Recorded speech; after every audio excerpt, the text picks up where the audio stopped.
Now, there are others that argue that in addition to the primary system, whoops,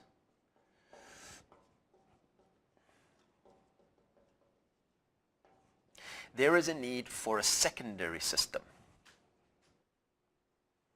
And what is argued here is that under perfect conditions, a constitutional democracy, perfectly conceived of, managed and implemented, and a free market perfectly conceived of, managed and implemented, would maximize the most amount of quality of community life for the most citizens, but this is not the reality. The reality is that there are many citizens who have fundamental needs that are not sufficiently taken care of by either the public sector or the private sector.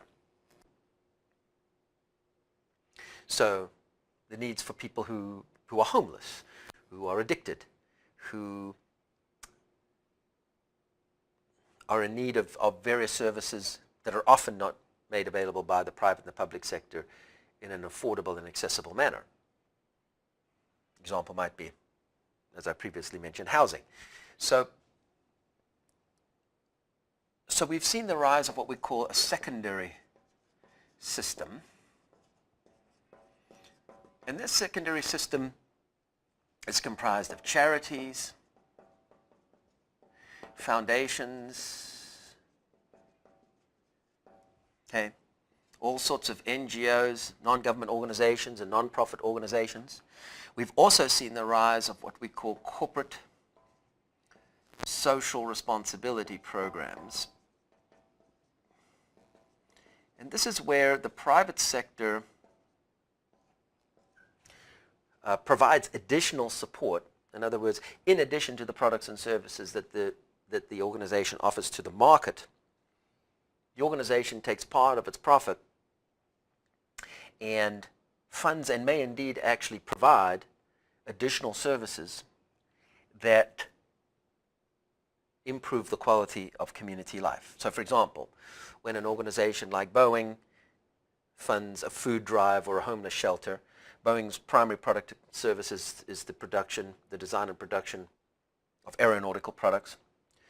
It's not in the business of eradicating hunger or homelessness, but it takes part of its corporate profits and engages in what we call corporate social responsibility by taking part of its profit and applying it either directly by providing services or giving funds to other organizations that help to address